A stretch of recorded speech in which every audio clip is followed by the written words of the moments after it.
Hello friends, last lecture में हमने देखा था कि एंड्रॉयड ऑपरेटिंग सिस्टम क्या होता है। आज हम देखेंगे एंड्रॉयड आर्किटेक्चर क्या होता है और इसके कौन कौन से इसेंशियल लेयर्स है। सबसे पहले आर्किटेक्चर यानी प्रोसेस और प्रोडक्ट, इन दोनों का प्लानिंग, डिजाइनिंग और कंस्ट्रक्टिंग, जिससे हमें एक फिजिकल स्ट्रक्चर अचीव हो सकता है।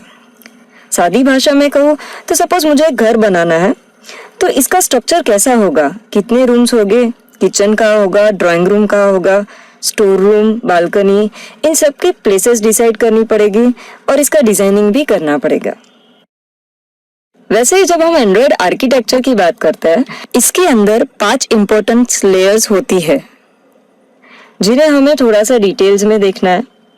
ये जो एंड्रॉयड के 5 लेयर्स है, ये हम यहाँ पे हमें एक डायग्रामेटिक व्यू से हम इसे देखेंगे, जिसमें हम देख रहे हैं सबसे पहला जो है वो एप्लीकेशन है, फ्रेमवर्क है, native libraries, run time environment, Linux colonel.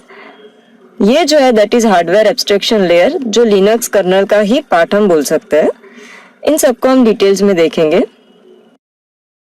अब सबसे पहले जो यहाँ पे हम बोलेंगे लिनक्स कर्नल, जिसको हम बोलेंगे बेस है एंड्रॉयड आर्किटेक्चर का। अब ये जो लिनक्स कर्नल है वो क्या काम करता है, इसकी फंक्शनलिटी क्या है, ये हमें देखना है। कर्नल जो होता है उसका बेसिक काम होता है हार्डवेयर और सॉफ्टवेयर के बीच में संतुलन रखना।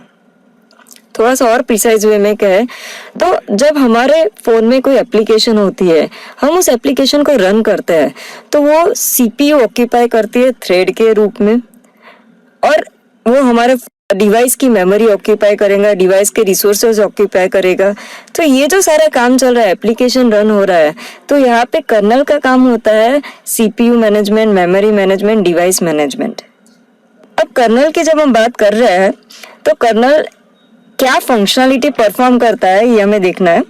कर्नल कई तरह के फंक्शंस करता है, जैसे ये बेसिकली एक एब्स्ट्रैक्शन लेयर का काम करता है मोबाइल के साथ, मोबाइल के हार्डवेयर के साथ।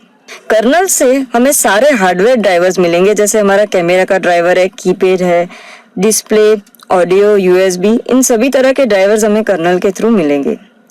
इसके अलावा पावर मैनेजमेंट है, सिक्योरिटी मैनेजमेंट, ये सारी चीजें भी कर्नल से हम अचीव कर सकते हैं। इसके बाद का वो है लाइब्रेरीज।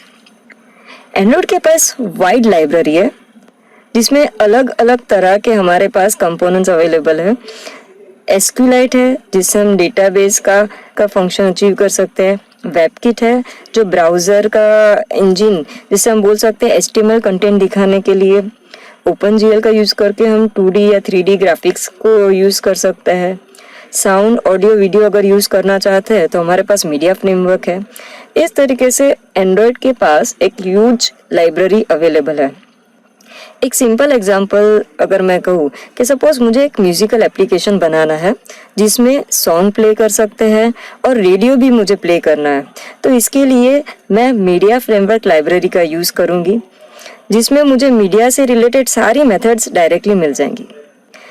और दूसरा, सपोज मुझे कोई गेम क्रिएट करना है तो गेम के अंदर मुझे डेटा स्टोर करना पड़ेगा, गेम का जो स्कोर है वो मुझे कहीं ना कहीं स्टोर करना पड़ेगा। तो इसके अंदर मैं जो स्टोरेज पर्पस के लिए एसक्यूलाइट का यूज़ करूँगी, जिसमें मैं एक डेटाबेस क्रिएट करके पर्टिकुलरली उस गेम का स्कोर हम स्टोर कर सकते हैं। अब हम देखेंगे एंड्रॉयड रन टाइम। अब एंड्रॉयड एप्लीकेशन को एग्जीक्यूट करने के लिए हमें रन टाइम एनवायरनमेंट की ज़रूरत पड़ती है। अब ये जो रन टाइम एनवायरनमेंट है वो हमें डीवीएम प्रोवाइड करता है, जिसको हम बोलेंगे डाल्विक वर्चुअल मशीन। ये जो डाल्विक वर्चुअल मशीन होता है वो बेसिकली बहुत इम्पोर्टेंट चीज़ है, क्योंकि इससे हमें .dex फाइल बिल्ड करते हैं और ये जो होता है यानी काफ़ी कम मेमोरी लगती है। अब एग्जैक्टली ये डीवीएम किस तरीके से काम करता है ये हमें देखना है। सबसे पहले हमारे पास जो हमारी जावा फाइल है, जिसको हम बोलेंगे डॉट क्लास फाइल, ये dx टूल के थ्रू .dex में कन्वर्ट होंगी, जिसको हम बोलेंगे हमारी डाल्विक एग्जीक्यूटेबल फाइल। और इसके बाद यहाँ पे हमारे पास AAPT टूल जो है, ये टूल हमने लास्ट सेशन में भी देखा था कि जिसे हम बोलते हैं एंड्रॉयड एसेट पैकेजिंग टूल, जो एक बाइनरी रिसोर्स में कंपाइल करता है हमारे कंटेंट को और जिससे हमें एक APK फाइल यहाँ पे मिलेगी। अब यहाँ पे डीवीएम का वर्किंग जो हमने देखा, पर गूगल पर्टिकुलरली लॉलीपॉप वर्जन जो है एंड्रॉयड का, इसके बाद यहाँ पे उन्होंने एक नया कंसेप्ट इंट्रोड्यूस किया है आर्ट, जिसे बोला जाता है एंड्रॉयड रन टाइम एनवायरनमेंट। ये आर्ट जो है वो एक नया तरह का वर्चुअल मशीन है। लॉलीपॉप में डीवीएम को आर्ट से रिप्लेस किया है। आर्ट में डीवीएम जो है, डीवीएम से कई ज़्यादा फायदे हमें मिलेंगे, जैसे इसका परफॉर्मेंस अच्छा है, कंपाइलेशन बहुत फास्ट होता है, गार्बेज कलेक्शन भी इसमें बहुत ज़्यादा इम्प्रूव किया गया है, और सबसे इम्पॉर्टेंट इसके अंदर एक कंसेप्ट जो है वो है एओटी, जिसे हम बोलेंगे अहेड ऑफ टाइम। ये इसका सबसे मेन पॉइंट है, क्योंकि इसकी वजह से क्या होता है, ये पूरा के पूरा हमारा जो एप्लीकेशन है उसको एंटायर पूरे के पूरे को एक साथ कंपाइल करेगा डायरेक्टली हमारी जो मशीन है उसके अंदर। ये उसका सबसे बड़ा फायदा है, जिससे इसकी जो स्पीड है कंपैरेटिवली बहुत ज्यादा बढ़ गई है। अब हमारा जो नेक्स्ट लेयर है हमारे एंड्रॉयड आर्किटेक्चर का, वो है एप्लीकेशन फ्रेमवर्क। कोई भी जब हम एप्लीकेशन बनाते हैं तो उसका फ्रेमवर्क बहुत इंपॉर्टेंट रोल प्ले करता है, क्योंकि ये वो जगह होती है जहाँ पे हम डिजाइन करते हैं कि हमारा एप्लीकेशन किस तरीके का होगा, उसका क्या पर्पस है और उस पर्पस को हम किस तरीके से अचीव करेंगे। ये चीज यहाँ पे डिसाइड होती है।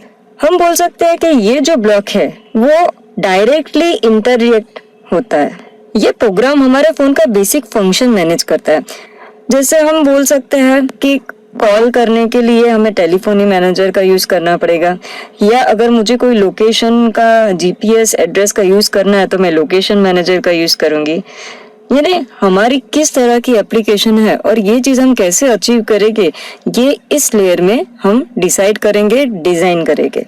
अब जब हम बात करते हैं एप्लीकेशन फ्रेमवर्क की, एक सिंपल एग्जांपल मैं आपको देती हूँ कि सपोज मुझे एक कॉल एप्लीकेशन बनाना है, तो इस कॉल एप्लीकेशन को बनाने के लिए मुझे एक्टिविटी मैनेजर का भी यूज करना पड़ेगा, टेलीफोनी मैनेजर का भी यूज करना पड़ेगा। यानी जहाँ पे मेरा इंटरफेस डिजाइनिंग है तो वो मैं एक्टिविटी मैनेजर के थ्रू मेरी एक्टिविटी लाइफ साइकिल का यूज करके मैं उसको डिजाइन कर सकती हूँ।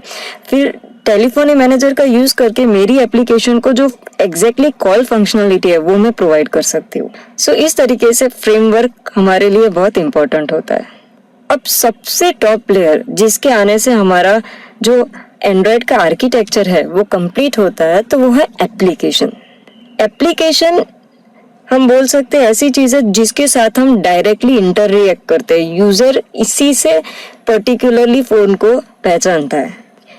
इसमें हर तरह के हमें एप्लीकेशंस मिलेंगे, या हम बोल सकते हैं कुछ एप्लीकेशन हमारे फोन में प्री इंस्टॉल्ड हमें डायरेक्टली फोन आता है तो उसके साथ मिलता है।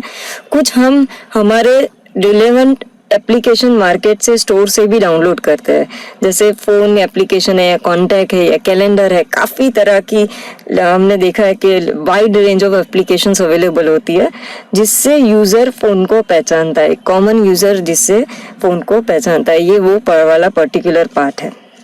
सो आज इस पर्टिकुलर चैप्टर में हमने देखा एक ओवरव्यू, एंड्रॉयड आर्किटेक्चर क्या होता है, किस तरीके से इसका फ्रेमवर्क हम डिजाइन कर सकते हैं, हमें एप्लीकेशन रन करने के लिए जो डाल्विक वर्चुअल मशीन लगता है वो क्या होता है, एक नया कंसेप्ट जो इंट्रोड्यूस किया है आर्ट, जिसे हम बोलते हैं एंड्रॉयड रन टाइम।